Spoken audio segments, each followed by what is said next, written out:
የምንችል ሰዎች ባለንበት ስፍራ ብንቆምና እግዚአብሔርን ቃል አብረን ብናነብ ደስ ይለኛል።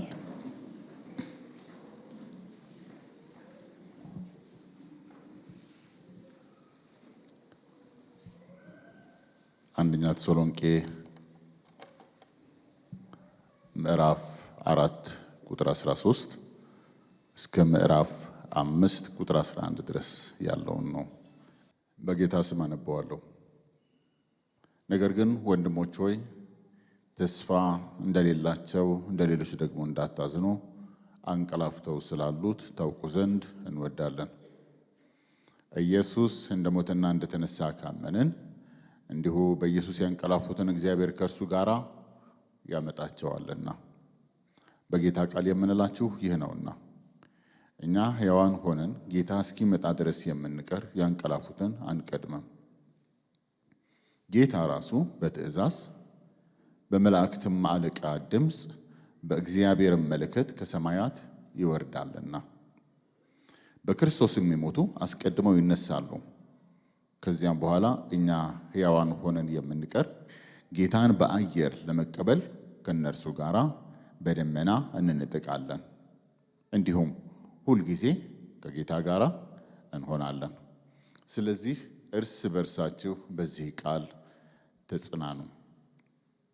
ምዕራፍ 5 ወንድሞች ሆይ ስለ ዘመናትና ስለ ወራት ምንም እንዲጻፍላችሁ አያስፈልጋችሁም። የጌታ ቀን ሌባ በሌሊት እንደሚመጣ እንዲሁ ይመጣ ዘንድ ራሳችሁ አጥብቃችሁ አውቃችኋልና።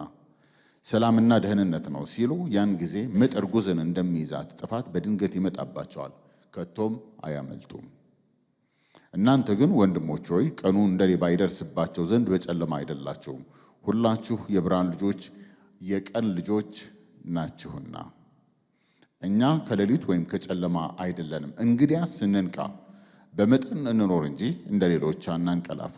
የሚያንቀላፋ በሌሊት ያንቀላፋልና የሚሰክሩም በሌሊት ይሰክራሉና። እኛ ግን ከቀንስ ስለሆንን የእምነትንና የፍቅርን ጥሩር የመዳንንም ተስፋ እንደ ራስ ቁር እየለበስን በመጠን እንኑር።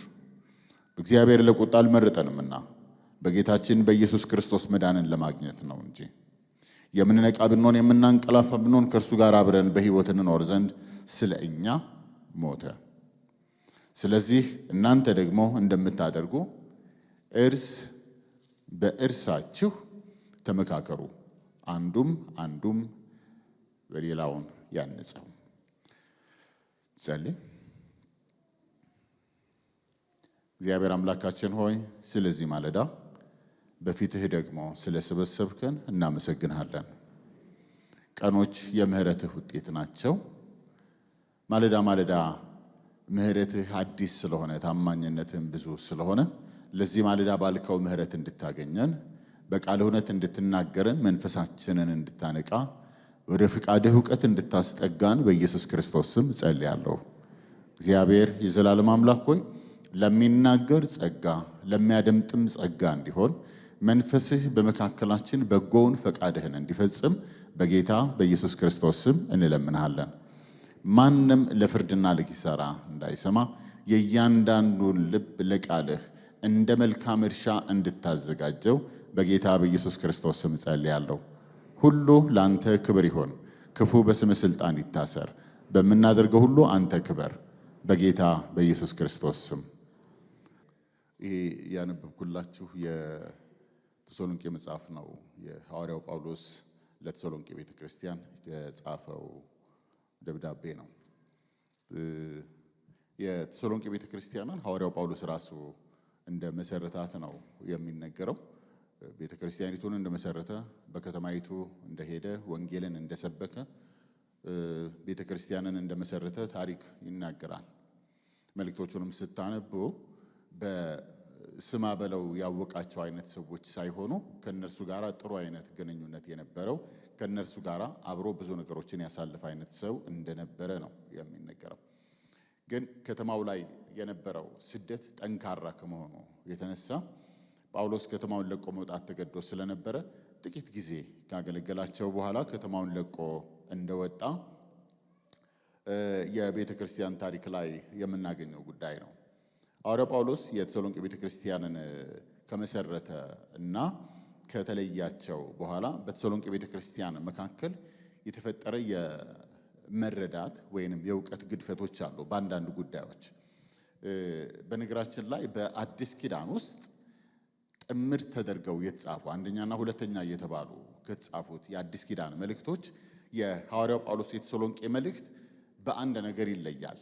በአንድ ርዕስ ሁለት መልእክት ጽፏል። በአንድ ርዕስ የጻፋቸው መልእክቶች ናቸው። አንደኛ ተሰሎንቄ ስለ ክርስቶስ የመምጣት ጉዳይ በስፋት የሚያወራ ነው። ሁለተኛውም ላይ ብትሄዱ ተመሳሳይ ነገር ነው።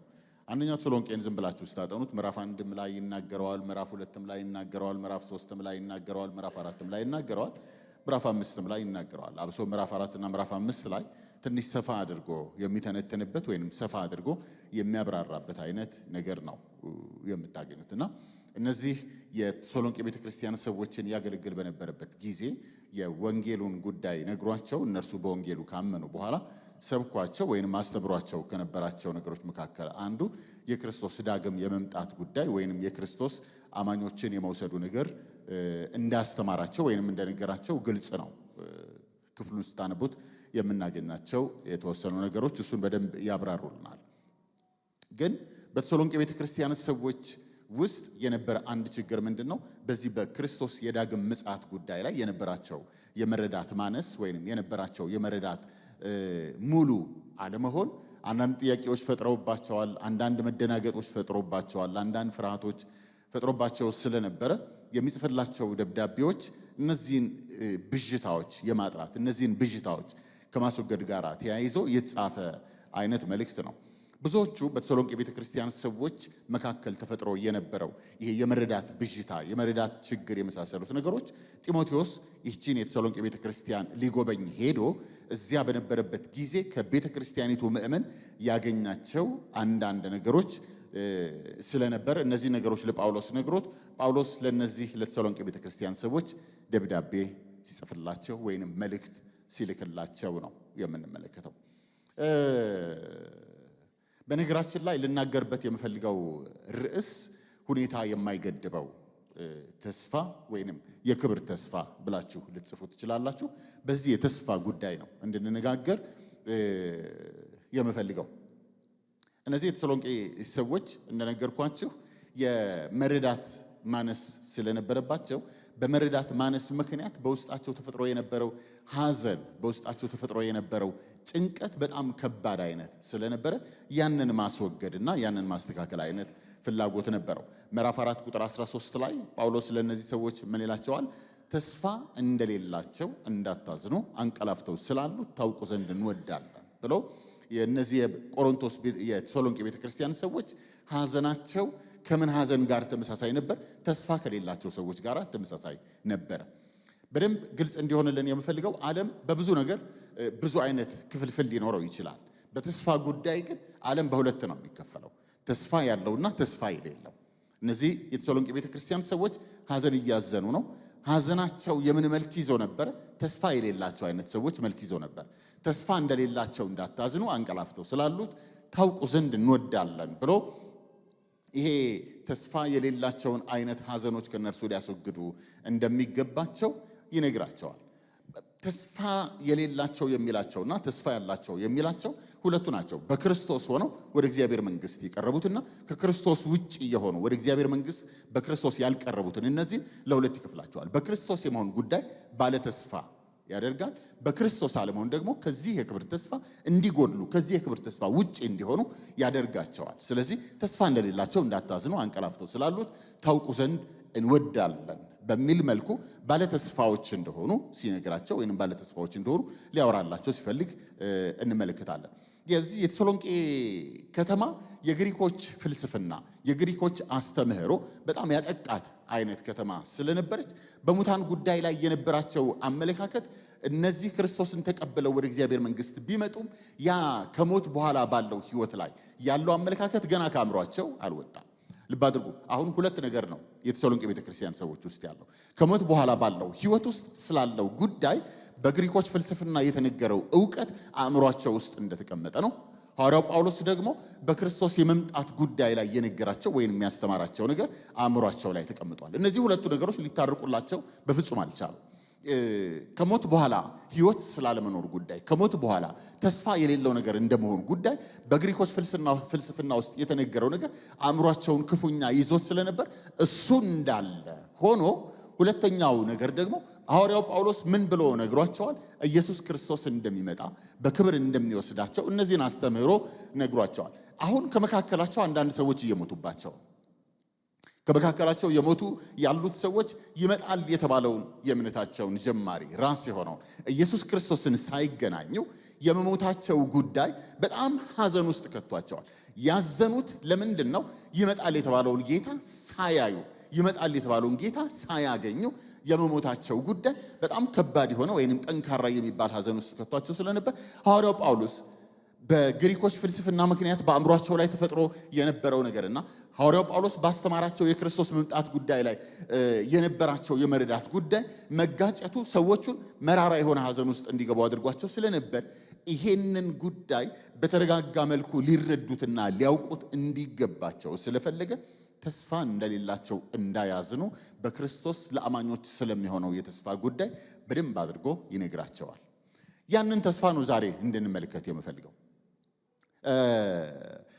መጽሐፍ ቅዱስን የምናምን ወይም በክርስቶስ አምነን ወደ እግዚአብሔር መንግሥት የገባን ሰዎች ብዙ ተስፋዎች ሊኖሩን ይችላሉ። ብዙ ተስፋዎች የምትሏቸው ከስራ ጋራ፣ ከትምህርት ጋራ፣ ከትዳር ጋራ፣ ከአገልግሎት ጋራ፣ ከሀገር መውጣት ጋራ በተያያዙ የሚባሉ በጣም ብዙ ተስፋዎች ሊኖሩ ይችላሉ። ያው ጴንጤዎች መቼም መጽሐፍ ቅዱስ ላይ የተቀመጠ ብዙ ተስፋዎችን ልንወስደው የምንችለውንም የማንችለውንም ተስፋ ብለን የመያዝ አይነት እንትን አለንና ብቻ ተስፈኞች ነን እና ሐዋርያው ጳውሎስ የሚነግራቸው ይሄ ተስፋ ግን ሁኔታ የማይሽረው ተስፋ ነው። ከሞት በኋላ ላሉት ሰዎች የሚሆን ተስፋ ነው። ለድሆች የሚሆን ተስፋ ነው። ላልተማሩት ለተማሩት የሚሆን ተስፋ ነው። ለደካሞች ለብርቶች የሚሆን ተስፋ ነው። ይህን የከበረ ተስፋ ማወቅ በእምነት ጸንቶ ከመቆም አንጻር ስላለው የጠነከረ ነገር እነዚህ የተሰሎንቄ ቤተክርስቲያን ሰዎች ያውቁት ዘንድ ይገባቸው ስለነበረ ስለማይሻረው ዘመን ስለማይሽረው ስለዚህ ተስፋ እንዲያውቁ ፈልጎ ይጽፍላቸዋል። አሁን ያነበብኩላችሁ የአንደኛ ተሰሎንቄ ምዕራፍ 4 ቁጥር 13 እስከ ምዕራፍ 5 ቁጥር 11 ድረስ ያለውን በሶስት ክፍል ከፍዬ ፈጠን ብዬ ለማንሳት ሞክራለሁ። የመጀመሪያው የተስፋው ትልቅነት፣ ሁለተኛው ተስፋው የሚፈጸምበት ጊዜ፣ ሶስተኛው ተስፋውን እንዴት ነው የምንጠብቀው። እነዚህን ነገሮች ነው ለማየት የምሞክረው።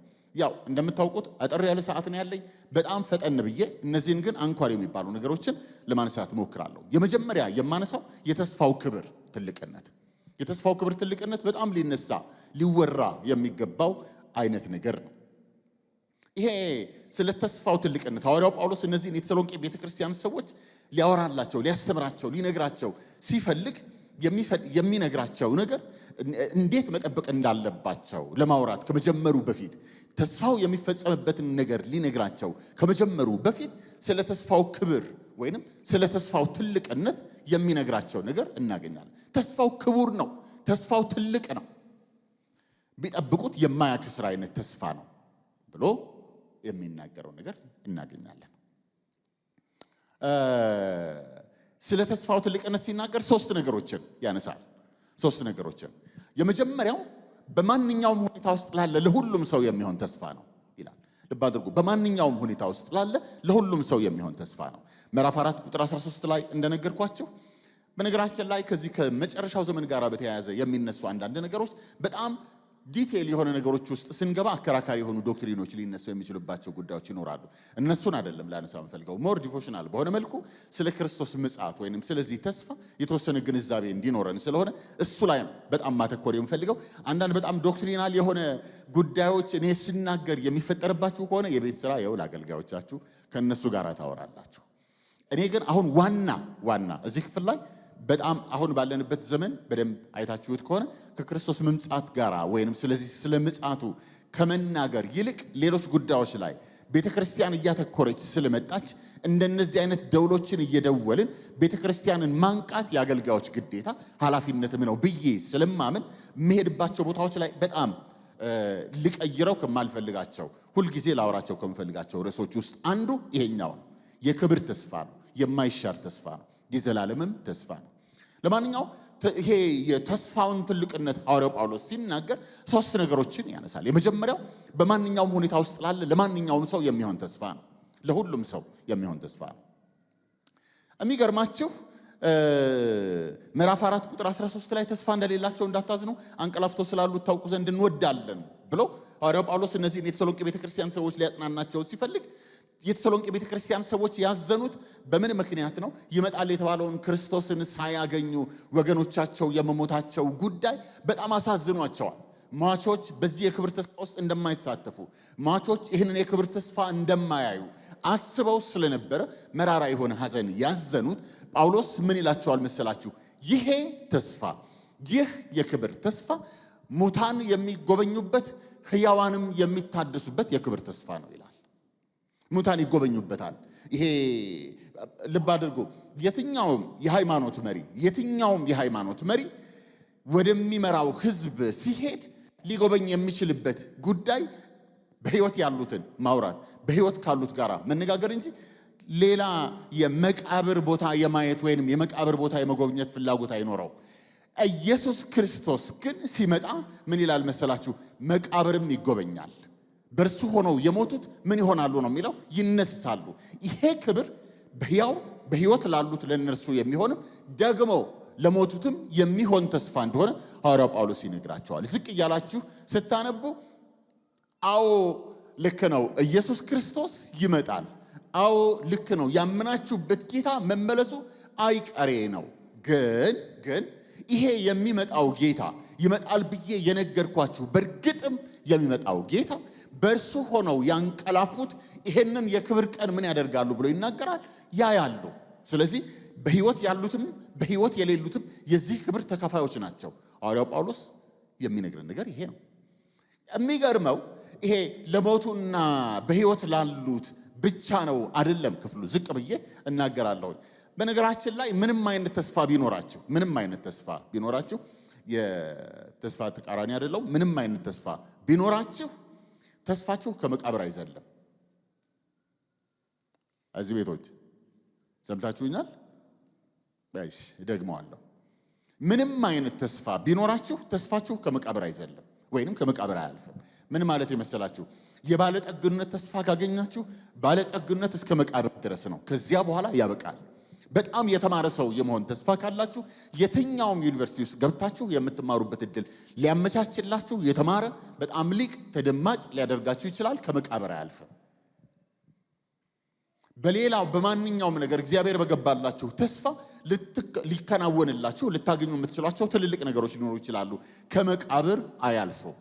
ይሄኛው በክርስቶስ ለአማኞች የተሰጠው ተስፋ ግን ሐዋርያው ጳውሎስ ሲናገር ምን ይላል መሰላችሁ?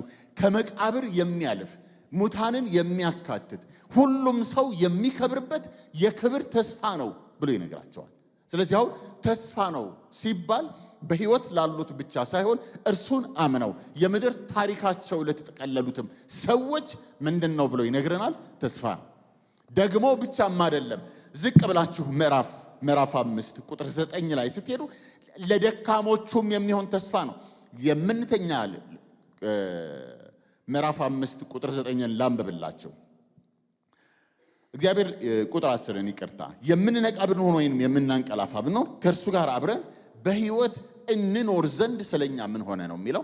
ሞተ ብሎ ነው የሚናገረው። ስለዚህ ዘመዶቼ አንድ ነገር ልነግራችሁ እንፈልገው፣ ይህ የክብር ተስፋ ለሙታንም ለሕያዋንም ነው፣ ለደካሞችም ለብርቶችም ነው። አሁን በኋላም ዝቅ ስል ይሄ የመምጫው ጊዜ መቼ ነው የሚባለው ነገር ሳወራ ወይንም እሱ ነገር ስናገር ትንሽ ዘርዘር አድርጌ እዛ ጋር ልናገረው እችላለሁ።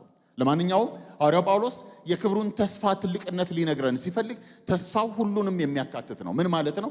ደካማውንም ብርቱውንም የሞተውንም በሕይወት ያለውንም ዘመን የማይሽረው ሁኔታ የማይሽረው በክርስቶስ ስለሆኑት ሁሉ የሚፈጸም የክብር ተስፋ ነው። የተስፋውን ትልቅነት ሲነግረን የመጀመሪያው የሚያነሳው እሱ ነው። ሁለተኛው እዚህ ቁጥር 15 እና 16 ላይ ሐዋርያው ጳውሎስ የሚናገረው ነገር እናገኛለን። ምን እያለ ይናገራል መስላችሁ? ሁለተኛውን ተስፋ የተስፋውን ትልቅነት ሲናገር የሚመጣው ጌታ እንደ ንጉሥ ይመጣል። ምዕራፍ 4 ቁጥር 15 በጌታ ቃል የምንላችሁ ይሄ ነውና እኛ ሕያዋን ሆነን ጌታን እስኪመጣ ድረስ የምንቀር ያንቀላፉትን አንቀድም። ጌታ ራሱ በመላእክትም አለቃ ድምፅ በእግዚአብሔርም መለከት ከሰማያት ይወርዳልና ብሎ ይናገራል። አንዳንዶቹ የመጽሐፍ ቅዱስ ክፍሎች ሊትራሊ ሊፈጸሙ የሚችሉ አይነቶች ናቸው። አንዳንዶቹ ደግሞ ይሄ ፊገሬቲቭ የሆኑ ወይንም ተምሳሌታዊ በሆነ መልኩ የሚገለጹ አይነት ሐሳቦች ናቸው። እዚህ ክፍል ላይ የኢየሱስ ክርስቶስ መምጣት ከመምጣቱ አስቀድመው መላእክቶች መለከት ይነፋሉ ወይንም የምንሰማቸው ድምጾች አሉ ምናምን የሚባለው ነገር ላይ ብዙ ክርክር አያስፈልጋም። ሐዋርያው ጳውሎስ ግን ለነዚህ ለተሰሎንቄ ቤተክርስቲያን ሰዎች ሊነግራቸው የፈለገው በዘመኑ የነገስታቶች ወደሚፈልጉት ከተማ ሊሄዱ ሲሉ ይጠቀሙባቸው የነበሩ የአመጣጥ የአካሄድ አይነት ነገሮችን በደንብ አድርጎ ሲጠቀም ነው። ነገስታቶች ወደ ከተማዎች ውስጥ ከመግባታቸው በፊት መለኮት ይነፋ እንደነበረ ቀድመው ከነርሱ አገልጋዮቻቸው እየሄዱ መለከቶችን አስነፍተው የንጉሱን መምጣት ህዝቡ እንዲያውቅ እያደረጉ ህዝቡ ነገስታቶቻቸውን በክብር እንዲቀበሉ የማድረግ ባህልና አካሄዶች ነበሯቸው። አሁን ሐዋርያው ጳውሎስ ለነዚህ ለተሰሎንቄ ቤተክርስቲያን ሰዎች የሚጽፍላቸውን ደብዳቤ ሲጽፍላቸው በእነርሱ ዘመን የነገስታቶችን አመጣጥ ሐሳብ ይወስድና የኢየሱስ ክርስቶስም መምጣት እንደዚያው እንደሆነ ሲነግራቸው እንመለከታለን። ኢየሱስ ክርስቶስ እንደ ንጉስ ይመጣል። ይሄ በፊት የመጣበት አመጣጥ በፊት ወደ ምድር ላይ የተገለጠበት አመጣጥ በግርግም የመወለዱ ጉዳይ በፊት የመጣበት አመጣጥ በሰዎች እጅ መከራ የመቀበሉና የመሞቱ ታሪክ የሚደገምበት ሳይሆን የወጉት ራሳቸው ሊያዩት እስከማይችሉ ድረስ በክብር የሚገለጥ ንጉስ እንደሆነ በክብር የሚታይ ጌታ እንደሆነ በክብር የሚገለጥ አምላክ እንደሆነ ሐዋርያው ጳውሎስ ለተሰሎንቄ ቤተክርስቲያኖች በጻፈው ደብዳቤ ሲናገር እንመለከታለን። ስለዚህ የተስፋውን ጉዳይ ሲነግረን አንደኛው ለሁሉም ለደካማና ለብርቱ ለሞተና ለሕያዋን የሚሆን ተስፋ ነው። የመጀመሪያው ነገር ነው። ሁለተኛው ደግሞ ሲመጣ እንደ ንጉስ ይመጣል። ጳውሎስ እነዚህን ሰዎች ብትጠብቁት የሚያኮራ ጌታ ነው፣ መጠበቅ የሚገባው ጌታ ነው፣ ወይንም እነዚህ በጉጉት በናፍቆት በረሃብ ሊጠብቁት የሚገባ ጌታ እንደሆነ ሊያስረዳቸው ፈልጎ የሚናገረው ነገር ነው። መቼም በጣም የከበሩ የሚባሉ ትልልቅ የሚባሉ ሰዎች በሀብትም የከበሩ በስልጣንም የከበሩ በሌላ ስምም እንደው በዝናም የከበሩ አይነት ሰዎች እንደሚመጡ ቢነገርን እነሱን ልንጠብቅ የሚችልባቸው የመጠበቅ ደረጃ ምን እንደሆነ ሁላችንም እናውቀዋለን። ሐዋርያው ጳውሎስ እነዚህን የተሰሎንቄ ቤተክርስቲያን ሰዎች ምን ይላቸዋል? የሚመጣው ጌታ እንደ ንጉስ ይመጣል። ስለዚህ ይሄ ሁለተኛው የተስፋው ትልቅነት ሊጓጉ ሊጠብቁት በእርሱ ፊት በጥንቃቄ ሊሆኑ እንደሚገባ ሊነግራቸው ሲፈልግ ይሄኛውን ሁለተኛው ነገር ይነግራቸዋል። ሶስተኛው ወደ ቁጥር 17 ላይ ስንሄድ የመምጣቱን የክብር ተስፋ ትልቅነት ሲናገር በመምጣቱ የክብር ተስፋ የሚገኘው ሕይወት የዘላለም ነው ብሎ ይናገራል። በመምጣቱ የክብር ተስፋ የሚገኘው ሕይወት የዘላለም ነው። ቁጥር 17ን ላንብብላችሁ። ከዚያም በኋላ እኛ ሕያዋን ሆነን የምንቀር ጌታን በአየር ለመቀበል ከነርሱ ጋር በደመና እንነጥቃለን፣ እንዲሁ ሁል ጊዜ ከጌታ ጋር እንሆናለን። መቼ ነው የሚለው? ሁል ጊዜ። የዘመን ቁጥር በሌለው ክብር፣ የዘመን ቁጥር በሌለው ደስታ፣ የዘመን ቁጥር በሌለው እረፍት፣ የዘመን ቁጥር በሌለው ማንነት ከእርሱ ጋር ምን እንሆናለን ነው የሚለው? እንከብራለን ነው። ልብ አድርጉ። በጣም ደስ የሚለው ከእርሱ ጋር እንሆናለን ወይንም ከእርሱ ጋር እንከብራለን። መቼ ነው? ሐዋርያው ጳውሎስ ሲነግረን የ10 ዓመትን ተስፋ አይደለም የሚነግረን፣ የ20 ዓመትን ተስፋ አይደለም የሚነግረን። ይሄ ተስፋ የምድር ብቻ ተስፋ ቢሆን ኖሮ ልንላቸው የምንችላቸው ነገሮች ሊኖሩን ይችል ነበር። ይሄ ተስፋ የምን ተስፋ ነው ብሎ ይናገራል? የዘላለም ተስፋ ነው። ስለዚህ ጳውሎስ እነዚህን የተሰሎንቄ ቤተክርስቲያን ሰዎች በክርስቶስ የመምጣት ጉዳይ ላይ የነበራቸውን የተዛባ አመለካከት ወይንም ሙሉ ያልሆነ አመለካከት ሙሉ ሊያደርግላቸውና ጥንቅቅ ያለ ዕውቀት በመምጣቱ ጉዳይ ላይ እንዲያውቁ ፈልጎ ሲጽፍላቸው መምጣቱ የክብር ተስፋ ነው ብሎ ይናገራል። ይሄ የክብር ተስፋ ሁሉ የሚጎበኝበት፣ ይሄ የክብር ተስፋ እንደ ንጉሥ ሆኖ የሚመጣ ጌታ የምንቀበልበት፣ ይሄ የክብር ተስፋ ከእርሱ ጋር በመሆን ለዘላለም የምንነግስበት ተስፋ ነው ብሎ ይናገራል። ለዚህ ተስፋ ላጨን ለእርሱ ክብር ይሆን። አልሰማኋችሁም? ለዚህ የክብር ተስፋ ላጨን ለእርሱ ክብር ይሆን። ሁለተኛው ነገር ላንሳላችሁ። ይሄ ተስፋ መቼ ነው የሚፈጸመው? የተሰሎንቄ ቤተክርስቲያን ሰዎች የተስፋውን ትልቅነት ወይንም የተስፋውን ክቡርነት በደንብ አድርጎ ካብራራላቸውና ካስረዳቸው በኋላ ይህ ተስፋ መቼ እንደሚፈጸም ሊነግራቸው ሲፈልግ ደግሞ ምዕራፍ 5 ላይ የሚናገረው ነገር ታገኛላችሁ። ምዕራፍ 5 ቁጥር 1 ላይ፣ ቁጥር 2 ላይ፣ ቁጥር 3 ላይ የሚለው ነገር ላንብብላችሁ። ወንድሞች ሆይ ስለ ዘመናትና ስለ ወራት ምንም እንዲጻፍላችሁ አያስፈልጋችሁም። የጌታ ቀን ሌባ በሌሊት እንደሚመጣ እንዲሁ ይመጣ ዘንድ ራሳችሁ አጥብቃችሁ አውቃችኋልና። ሰላምና ደህንነት ነው ሲሉ ያን ጊዜ ምጥ እርጉዝን እንደሚይዛት ጥፋት በድንገት ይመጣባቸዋል፣ ከቶም አያመልጡም። እናንተ ግን ብሎ ይናገራል። አሁን ይሄ የክብር ተስፋ የሚፈጸምበትን ጊዜ ሐዋርያው ጳውሎስ ሲናገር ምን ብሎ ይናገራል መሰላችሁ? የክብር ተስፋ ነው፣ ግን ሲፈጸም መቼ ይፈጸማል ነው የሚለው? ድንገት ነው የሚፈጸመው። አሁን ድንገት የሚለው ቃል እነማንን ነው የሚያካትተው የሚለው ንግግር በጣም እዚህ ጋር ማሰብ አስፈላጊ ነው። ድንገት ይፈጸማል። የክብሩ ተስፋ ድንገት ነው የሚፈጸመው። ለሁለቱም በክርስቶስ ለሆኑትም በክርስቶስ ላልሆኑትም ድንገት ነው ይህ የክብር ተስፋ የሚፈጸመው። አሁን በክርስቶስ መሆንና በክርስቶስ አለመሆን በዚህ የክብር ተስፋ ውስጥ ቀኑን እንድናውቀው የሚያደርግና ቀኑን እንዳያውቁት የሚያደርግ አይነት አካሄድ ያለው። አማኞች ለሚባሉትም ለነርሱ የክብሩ ተስፋ ድንገት ነው የሚፈጸመው። አማኞች ላልሆኑትም ለነርሱ የክብሩ ተስፋ መቼ ነው የሚሆነው? ድንገት ነው የሚሆነው። አሁን እዚህ ጋር በጣም ሐዋርያ ጳውሎስ የተጠቀመባቸው ሁለት ምሳሌዎች አሉ። ቀኑ እንደ ሌባ ነው የሚለውንና እንደ እርጉዝ ምጥ ነው የሚለው። ድንገት ነው እንደ ሌባ። እኔ ትንሽ ቆይቷል፣ 15 ዓመት ምናምን ሊያልፈው ይችላል ብዬ አስባለሁ። 20 ዓመት ሊያልፈው ይችላል። ብቻ ግን አንድ ጊዜ እኛ ቤት ውስጥ እያለን ሌሊት መጣና ሌባ ሰርቪሱን ቤት ገባና ዘረፈውና ጧት ስንነሳ ሰርቪስ ቤቱ በሩ ተከፍቷል፣ ውስጡ ያሉት ዕቃዎች ተወስደዋል። እነዚህ ነገሮች በሙሉ ሆኑ። በቃ ሰማን። ማታ ሲመጣ ያጥር በር ይቆለፋል፣ ሰርቪስ ቤቶች ይቆለፋሉ። የሆነ ኮሽታ ስንሰማ አንዱ በሳሎን በር፣ አንዱ በጓዳ በር ተሯሩጠን እንወጣለን። ውሻ ነው ኮሽ ያደረገው። ያን ቀን ጉዳይ አይደለም። ለ15 ቀናቶች እንደዚህ ከሆነን በኋላ ያጥር በር መዝጋት ምናምን ተወት አደረገ። ኮሽ ሲል ደንግጦ መውጣት እየተውን መጣን። በጣም የሚገርማችሁ ነገር በ7ኛው ወር ደግሞ እንደገና ያንኑ ሰርቪስ ቤት ሌባ መጥቶ ሰረቀ። ልብ አድርጉ። ትላንትና ሌባ ታክሲ ላይ ወይም የሆነ ቦታ ላይ ሰርቋችኋል ማለት በማግስቱ እንደገና ደግሞ ይሰርቃችኋል ማለት አይደለም። ግን ሁልጊዜ ምን አይነት የሰረቀን ወይንም ሌባ ያገኘን ሰሞን የዚያን ሰሞን በጣም የነቃነን ለሌባ ስንረሳው ደግሞ አብረን እንረሳዋለን። ሐዋርያው ጳውሎስ እነዚህን ሰዎች ምንድነው የሚላቸው? ድንገት ነው። ልክ እንደ ሌባ የሚመጣበት ቀን መቼ እንደሆነ ብታውቁ ቤታችሁ እንዲቆፈር ምን አታደርጉም? አትፈቅዱም ነበረ። ጌታ ኢየሱስ ክርስቶስ ሉቃስ ወንጌል ምዕራፍ 12 ላይ ይሄንን ነገር ተናግሯል። ሌባ እንደሚመጣ መቼ እንደሚመጣ አውቃችሁ ቢሆን ኖሮ። ቀኑ እንደ ሌባ ነው፣ ድንገት ነው የሚሆነው። ደግሞ ብቻ አይደለም፣ ቀጥሎ የሚያስቀምጠው ነገር አለ። እንደ እርጉዝ ምጥ ነው። ድንገት ነው የእርጉዝ ምጥ የሚፈጠረው። ያው የወለዱ ሴቶች ያውቁታል። ወሬ ገብቷል ከሚለው ነገር ውጪ ነገ ወልዳለሁ ወይንም የሚቀጥለው ሳምንት ወልዳለሁ ብለው ሊናገሩ የሚችሉት አገር ሰላም ነው ብለው ምንም ነገር የለም፣ ምንም ህመም አልተሰማኝም ያሉ ሴቶች ሰው ለመጠየቅ በሄዱበት ልጅ ወልደው ሊሆን ይችላል።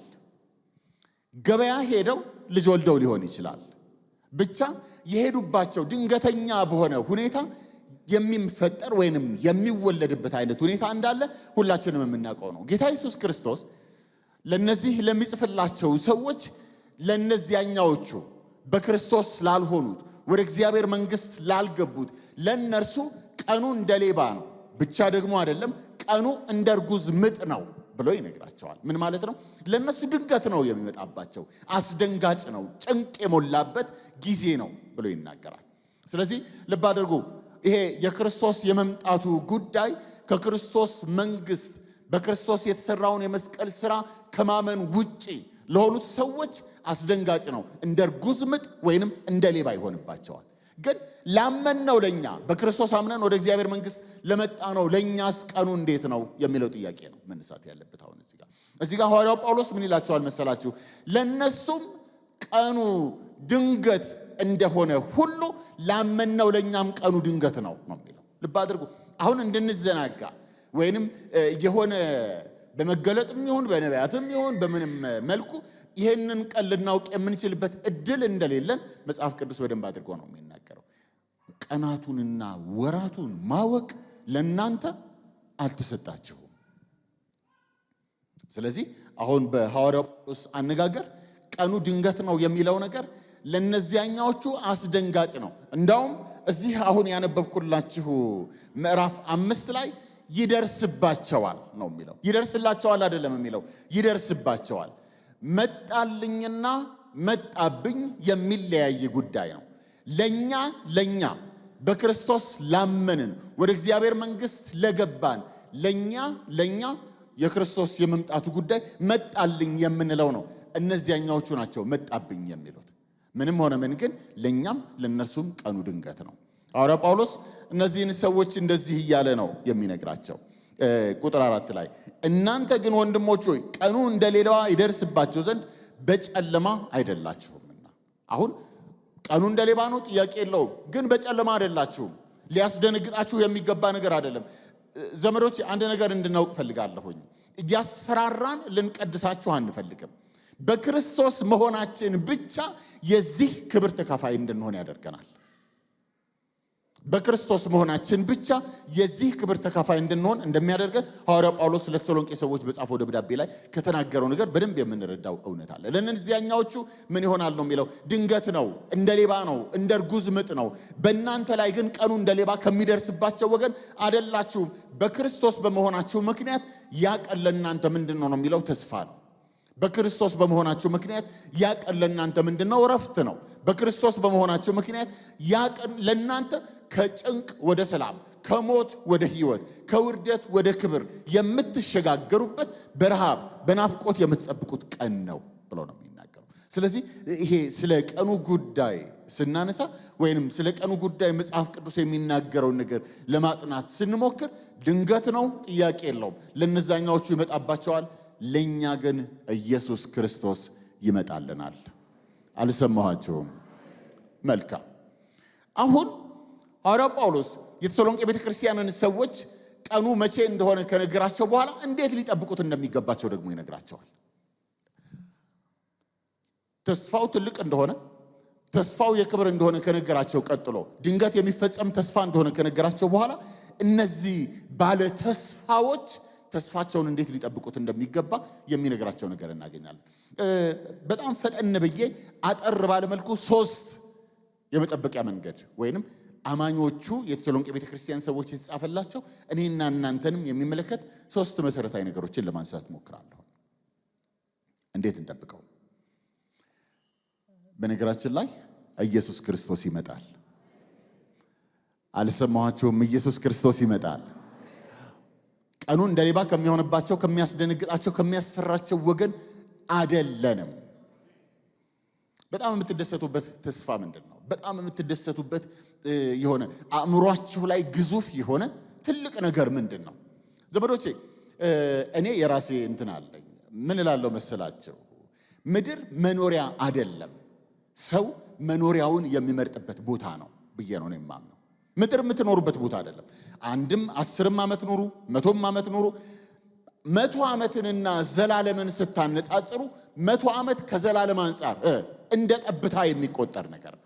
ስለዚህ ምድር የምንኖርበት ሳይሆን የምንኖርበትን ቦታ የምንጠብቅበት ስፍራ ነው፣ ወይንም የምንመርጥበት ቦታ ነው። አሁን ሐዋርያው ጳውሎስ እነዚህን ሰዎች በክርስቶስ አምነው ወደ እግዚአብሔር መንግሥት ከመጡ በኋላ በማይሻረው መንግሥት በዘላለሙ ዓለም በክርስቶስ የመስቀል ሥራ ባለድርሻዎች እንደሆኑ ከነገራቸው በኋላ እነዚህ በማይሻረው መንግሥት በዘላለሙ ዓለም ባለድርሻ የሆኑት ሰዎች በዚህ ጊዜያዊ በሆነው ምርጫ ባደረጉበት ዓለም ላይ እንዴት ሊኖሩ እንደሚገባቸው ረገጥ አድርጎ ይነግራቸዋል ወይንም ረገጥ አድርጎ ያስተምራቸዋል። 3 ነገሮች። የመጀመሪያው እንዴት መጠበቅ እንደሚገባቸው ጳውሎስ ሲነግራቸው በመንቃት ጠብቁት ብሎ ይናገራል።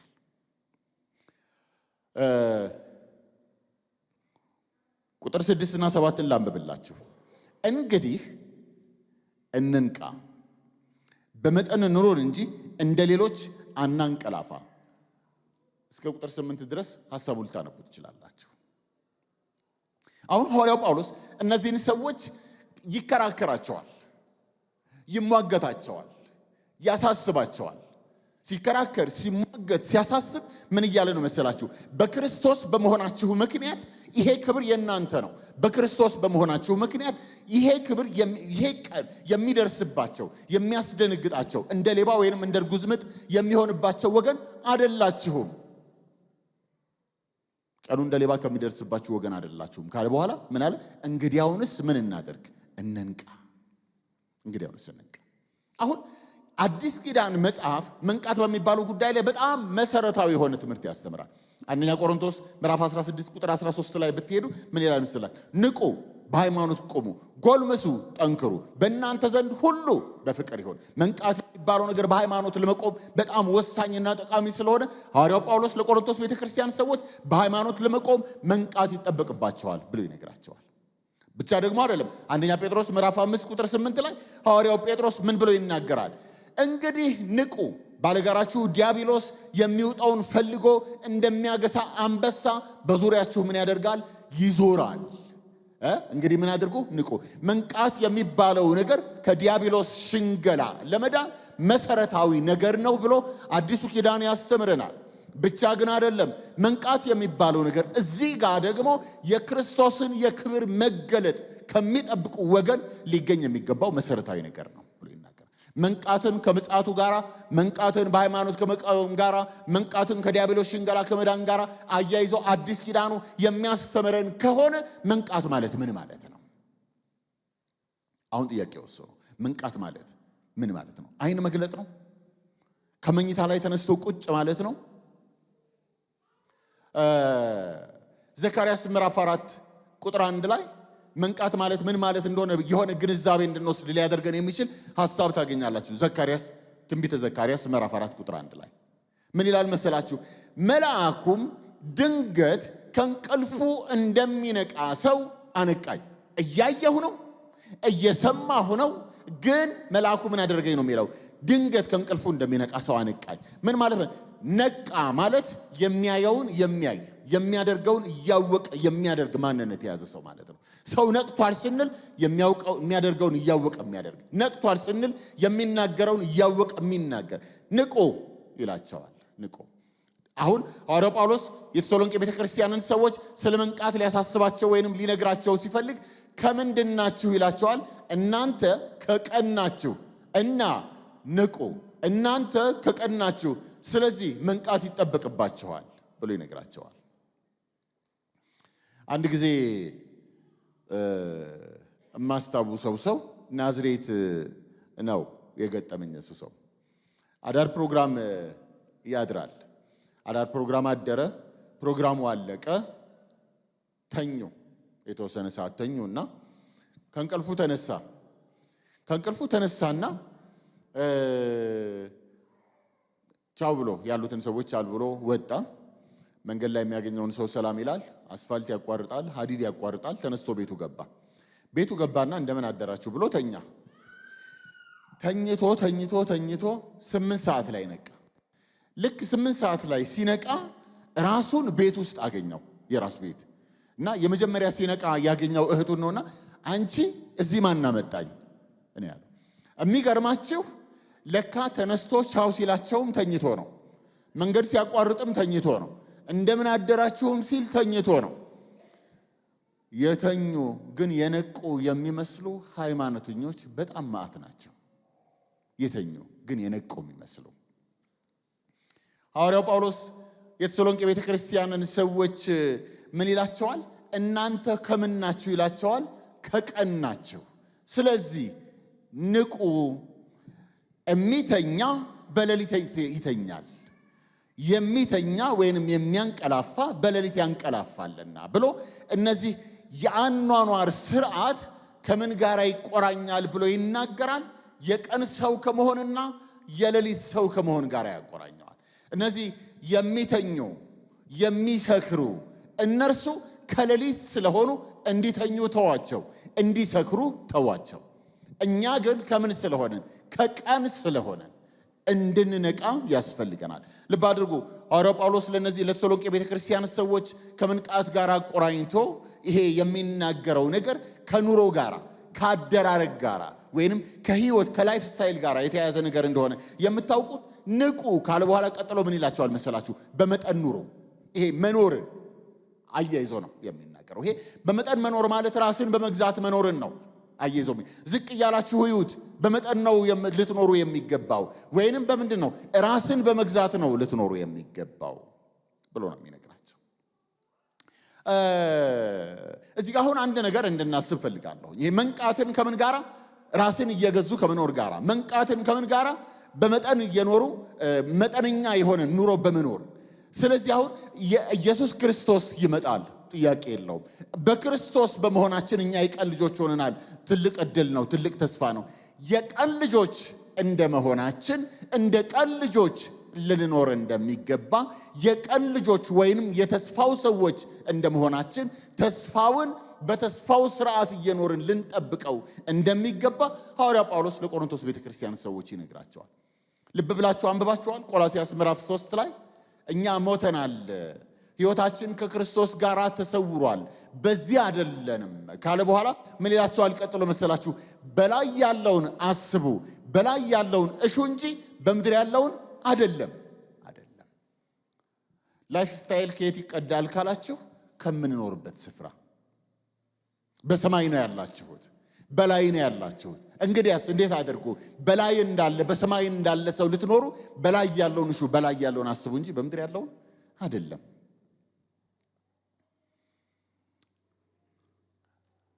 ኢየሱስ ክርስቶስ ይመጣል። አሁን ጥያቄው ይህንን የሚመጣ የክብር ጌታ ይህንን ከእርሱ ጋር ሊያከብረን ከእርሱ ጋር ሊያነግሰን የሚገለጠውን የክብር ጌታ እንዴት ነው እየጠበቀን ያለ ነው ጥያቄው። እየዘመሩ የተኙ፣ እየሰበኩ የተኙ፣ ሃይማኖታዊ ስርዓትን እየፈጸሙ የተኙ፣ እንደ ቀን ሰው ሳይሆን በክርስቶስ በማመን ወደ ቀን የገቡ ግን እንደ ሌሊት ሰዎች የሚኖሩ የጨለማ ሰዎች በጣም ብዙ ናቸው በቤተ ክርስቲያን ውስጥ። ሐዋርያው ጳውሎስ ይህንን ምሳሌ የነግራቸው በነበረበት በዚያን ጊዜ ወይንም ይህንን መልእክት ያስተላልፍላቸው በነበረበት በተሰሎንቄ ከተማ ውስጥ የነበረ ሃይማኖታዊ ስርዓቶች አሉ።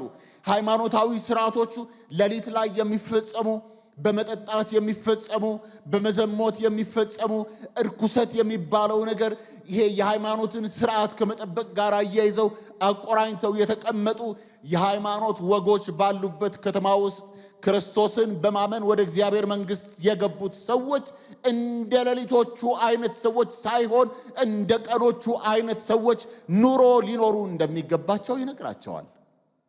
የኑሮ ስርዓት የሚቀዳው የቀኖቹ ከቀኑ የሌሊቶቹ ከሌሊቱ ነው ያለ እነዚህ ሰዎች እንዲነቁ የቀኑን ኑሮ እንዲኖሩ ሲነግራቸው እንመለከታለን። ዝቅ እያላችሁ ስታነቡ ይሄ በእምነት በፍቅር የሚባለውን ኑሮ የህይወት ስርዓታቸው ሊያደርጉት የሚገባ ነገር እንደሆነ ሲነግራቸው እንመለከታለን።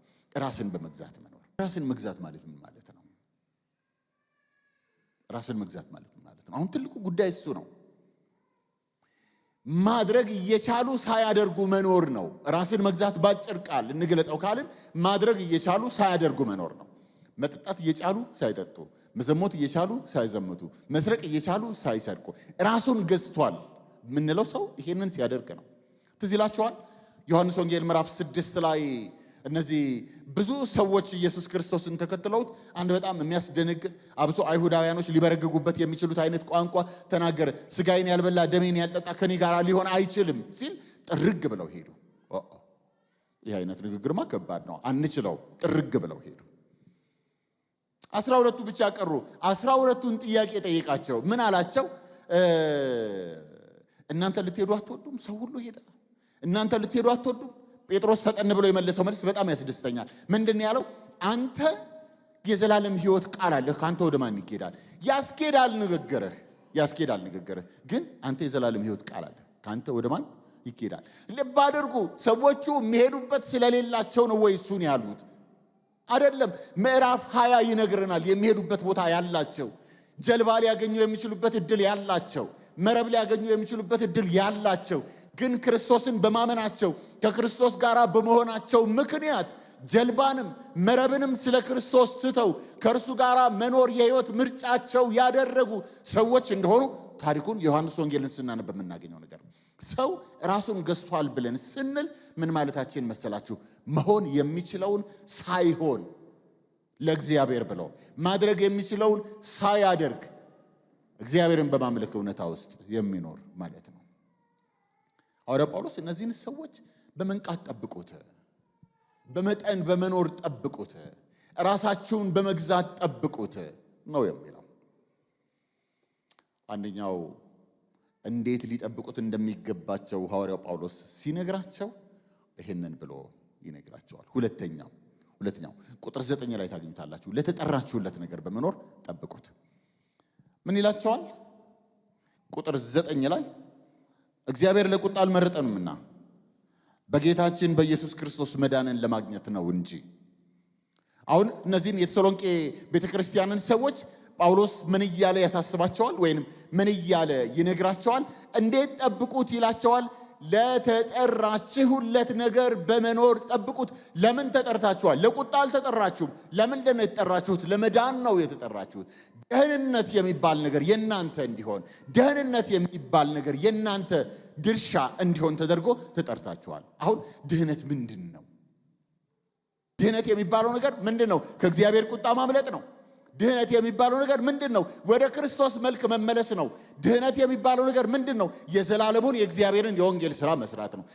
ይሄ ድህነት የሚባለው ነገር ፓኬጅ ነው። ሰው በክርስቶስ ድኗል ወይንም የመስቀሉ ሥራ ሰዎችን ሊያድን ነው ሲባል 3 አንኳር ነገሮችን ያነሳል። አንድ፣ ሰውን ከእግዚአብሔር ጋር ያስታርቃል። አዳም ኃጢአትን በመስራቱ ከእግዚአብሔር ሲወጣ፣ በሁለተኛው አዳም ደግሞ ሰዎች ወደ እግዚአብሔር መግባት አግኝተዋል። ስለዚህ በክርስቶስ የመስቀል ሥራ ድህነት ሆኖልናል። ብቻ ግን አይደለም። አዳም ኃጢአትን ሲሰራ አንድ የሆነ ነገር አለ። ምንድነው? መለኮታዊ የሆነውን መልክ አዳም ጥሎት ወጥቷል። አሁን በክርስቶስ ደግሞ ምን አግኝታችኋል ነው የሚለው? የክርስቶስን መልክ አግኝተናል። ሮሜ ምዕራፍ 8 እሱን አይደለም የሚነግረን? ልጁ በብዙ ወንድሞች መካከል በኩር ይሆን ዘንድ አስቀድሞ ያወቃቸው የልጁን መልክ እንዲመስሉ ምን አደረገ?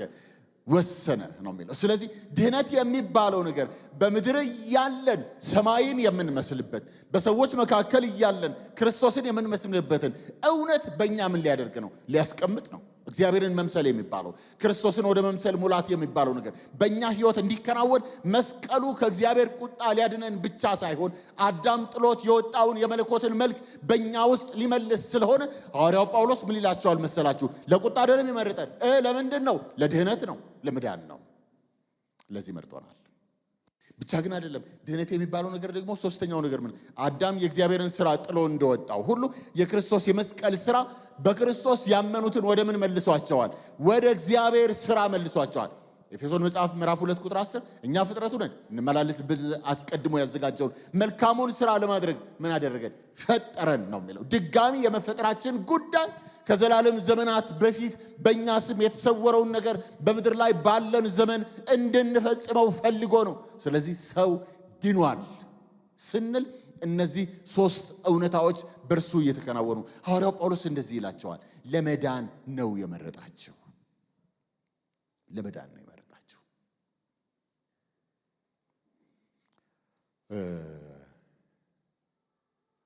ስለዚህ ለተጠራችሁለት ነገር በመኖር ምን አድርጉት ነው የሚለው? ጠብቁት። የክብሩ ተካፋይ ለመሆን ሳይሆን የክብሩ ተካፋይ ስለሆናችሁ በዚህ መንገድ ሂዱ ይላል። አሁን በክርስቶስ የመስቀል ሥራ በማመን የዘላለም ሕይወት ይገኛል የሚለውን አስተምሮ የሚያስተምሩና የዘላለም ሕይወት ከእግዚአብሔር ጋር መታረቅ የሚባለው ነገር ስራ ይጨመርበታል በሚባለው አስተምሮ ባላችሁ መካከል ያለው ትልቁ ልዩነት ይሄ ነው። የምናደርጋቸው ነገሮች በመዳናችን የምናደርጋቸው እንጂ ለመዳን የምናደርጋቸው ነገሮች አይደሉም። ሐዋርያው ጳውሎስ መዳንን ለማግኘት ተመርጣችኋል። ስለዚህ የቁጣ ልጆች ስላደላችሁ መዳንን ለማግኘት ስለተመረጣችሁ ለተመረጣችሁለት ነገር በመኖር ጠብቁት። ሶስተኛውና የመጨረሻው ነገር ላንሳላችሁ። ቁጥር 11 እርስ በርሳችሁ ተመካከሩ፣ አንዱም ሌላውን ምን ያደርገው? ያንጸው። ስለዚህ በመደጋገፍ በመመካከር በመተናነጽ ምን አድርጉት? የክብራውን ቀናችሁን ጠብቁት ብሎ ነው የሚናገር። ስለዚህ አሁን ይሄ እነዚህ ያመኑ ወደ እግዚአብሔር መንግስት የመጡ ያመኑ የእግዚአብሔር ክብር ያገኛቸው ያመኑ ከዘላለም ሞት የዳኑት እነርሱ እንደ አንድ ቤተሰብ ሆነው ምን እንዲሆኑ ይነግራቸዋል? እንዲመካከሩ። ምን እንዲሆኑ ይነግራቸዋል? እንዲተናነጹ፣ የወደቀውን እንዲያነሰው። መጽሐፍ ቅዱስን በደንብ አድርጋችሁ ስታነቡት ገላትያም ላይ ብትሄዱ የደካሞችን ሸክም ምን አድርጉላቸው ነው የሚለው? ተሸከሙላቸው። ኢየሱስ ክርስቶስን ትጠብቃላችሁ? አዎ።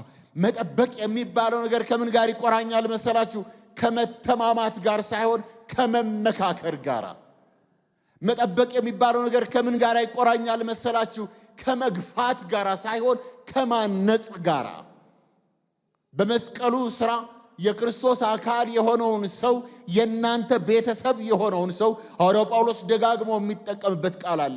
ወንድሞች ሆይ ወንድሞች ሆይ ወንድሞች ሆይ ይላቸዋል። እነዚህን ወንድሞችን ምን ይላቸዋል? ተመካከሩ። የደከመውን ድካም ሸክሙን ተከሸከሙለት። አንጹ፣ እርስ በርሳችሁ ተናነጹ። አንድ ቤት የማይሻረው መንግስት ተካፋይ የሆኑ ምን እየሆኑ ይጠብቁት ይላል? እየተመካከሩ ይጠብቁት። እንጠብቃለን የሚሉ ግን ወንድማቸውን ወይንም እህታቸውን የሚያሙ እነሱ በመጠበቅ መስመር ላይ አይደሉም። የማይሻረውን ክብር አይካፈሉም፣ አልወጣኝም። በመጠበቅ መስመር ላይ ግን አይደሉም። ከቅድስና የወጣ የህይወት አኗኗር፣ የብሔርተኝነት የህይወት አኗኗር፣ ብዙ አይነት ስንፍና የሞላባቸውና እንክርዳዶች አማኝ ተብለው በተቀመጡ በቅዱሳኖች ህይወት ውስጥ ስታዩ እነዚህን ሰዎች የመምከር፣ እነዚህን ሰዎች የማነጽ፣ እነዚህን ሰዎች የማረም ዕዳውና ኃላፊነቱ በክርስቶስ አምነው ወደ እግዚአብሔር መንግስት የፈለሱት ሰዎች ኃላፊነት ነው። የመጋቢ ኃላፊነት ብቻ አይደለም። የወንጌላዊ አስተማሪ የሽማግሌ ኃላፊነት ብቻ አይደለም። ሐዋርያው ጳውሎስ ምን ይላቸዋል መሰላችሁ? እርስ በርሳችሁ ተመካከሩ፣ እርስ በርሳችሁ ተናነጹ ነው ያለው። መጋቢዎች ምከሩ ቢል ኖሮ ከመምከር ባለዕዳ አትሆኑም ነበረ። መጋቢዎች አንጹ ወይንም አስተማሪዎች፣ ወንጌላውያኖች፣ ነቢያቶች አንጹ የሚለው ነገር ተናግሮ ቢሆን ኖሮ እናንተ ሁላችሁም በዚህ ዕዳ የምትያዙ አይደላችሁም። ግን ሐዋርያው ጳውሎስ ምን ይላል መሰላችሁ? በእርሱ ምክንያት የቀን ልጆች የሆናችሁ እናንተ በቀን ላሉት የተዘጋጀውን ክብር እንድትካፈሉ እርስ በርሳችሁ ተመካከሩ። በቀን ላለው ክብር እርስ በርሳችሁ ምን አድርጉ? ተናነጹ ይላል። ለጠቅለለው ሐሳቤ ለዘላለም የሆነ የክብር ተስፋ በክርስቶስ ላመኑት ሁሉ ተሰጥቷል።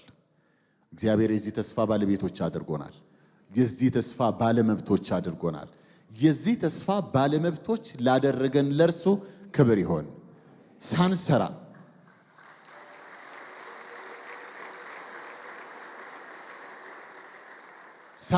ምንም ሳናደርግ ከብሔር ጋር ሳይቆራኝ፣ ከኑሮ ደረጃ ጋር ሳይቆራኝ፣ ከትምህርት ጋር ሳይቆራኝ፣ ከሥራ ጋር ሳይቆራኝ የዚህ ክብር ተካፋዮች ሁላችንንም አደረገን። ትልቅ ክብር፣ ትልቅ ተስፋ ነው። ተስፋው ትልቅ ነው። ለሁሉም የሚሆን ተስፋው ትልቅ ነው። እንደ ንጉሥ በክብር የሚመጣን ጌታን የሚያስጠብቅ ተስፋው ትልቅ ነው። ለዘላለም እንድናርፍ የሚያደርገን ሞት የሌለበት፣ ለቅሶ የሌለበት፣ ሐዘን የሌለበት ሕይወትን የምንወርስበት። ይህ ተስፋ ግን ድንገት ነው የሚፈጸም። ድንገት የሚፈጸመውን ተስፋ እንዴት ጠብቁት ይለናል? በምን ቃል ጠብቁት? እንዴት ጠብቁት ይለናል? ለተጠራችሁለት ነገር በመኖር ጠብቁት። እንዴት ጠብቁት ይለናል? እርስ በርሳችሁ እየተመካከራችሁ ጠብቁት። አንድ ቃል ልበላችሁና ልጨርስ። ምዕራፍ 4 ቁጥር 18 በጣም የሚገርመኝ ቃል ነው። እርስ በርሳችሁ በዚህ ቃል ተጽናኑ። እዚህ ቤቶች ሰማችሁ? እርስ በርሳችሁ በዚህ ቃል ተጽናኑ። ይሄ ቃል ለታመመ ማጽናኛ ነው። ይሄ ቃል ጸሎቱ ላልተመለሰለት ሰው ማጽናኛ ነው። ይሄ ቃል በብዙ መከራ በብዙ ውጣ ውረድ ውስጥ ላለ ሰው ማጽናኛ ነው። ይሄ ቃል የሚወደውን ወንድሙን፣ እህቱን፣ እናቱን፣ አባቱን፣ ልጁን ላጣ ሰው ማጽናኛ ነው። እርስ በርሳችሁ በዚህ ቃል ተጽናኑ። አሁን እንደው የታመመ ሰው ተኝቶ የእግዚአብሔርን ቃል ለማካፈል ይሄንን ክፍል ባነብ እንደ ጤነኛ ትቆጥሩኛላችሁ? ሐዋርያው ጳውሎስ ግን ምን ይላል መሰላችሁ? በዚህ ቃል እርስ በርሳችሁ ምን አድርጉ? ተጽናኑ። መከራ የሚያስረሳ ተስፋ ነው። ችግሮቻችን ላይ የበላይ እንድንሆን ሊያደርገን የሚችል ተስፋ ነው።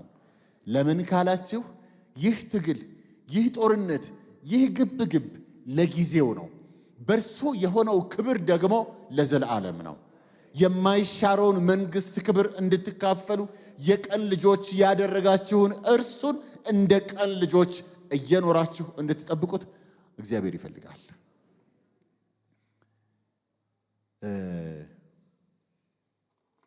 ከምድር የተጣበቁ ከሰማይ የራቁ ብዙ ሰዎች ናቸው አሁን ቤተክርስቲያን ውስጥ ያሉት። የሰማይ ሰዎች ግን እንደ ምድር የሚኖሩ፣ የሰማይ ሰዎች ከሰማዩ ኑሮ ግን የራቁ፣ ከምድር ግን በጣም የተጣበቁ በጣም ብዙ ናቸው። ገንዘብን መውደድ የሚባል ነገር የህይወት ስርዓታቸው የሆነ፣ ተድላንና ምቾትን መውደድ የሚባል ነገር የህይወት ስርዓታቸው የሆነ፣ እግዚአብሔርንና ሌሎቹን ነገሮች ሲያነጻጽሩ ሁለት ጊዜ የማያስቡ፣ ከእግዚአብሔር ውጭ ያለውን ነገር ለማንሳት ልባቸው የጨከነ፣ የተጠሩለት የተቀጠረላቸው የዘላለም ክብር ከዓይናቸው ፊት እንደ ገለባ የቀለለ፣ የምድሩ ነገር በውስጣቸው በስሜታቸው በማንነታቸው የገዘፈ ሰነፍ ሰዎች በእግዚአብሔር ቤተ መቅደስ ውስጥ እየበዙ ናቸው። ስለዚህ እኔ እደውላለሁ ይሄንን ደወል። ኢየሱስ ክርስቶስ መምጫው በደጅ ነው። ኢየሱስ ክርስቶስ መምጫው በደጅ ነው። ዘመዶቼ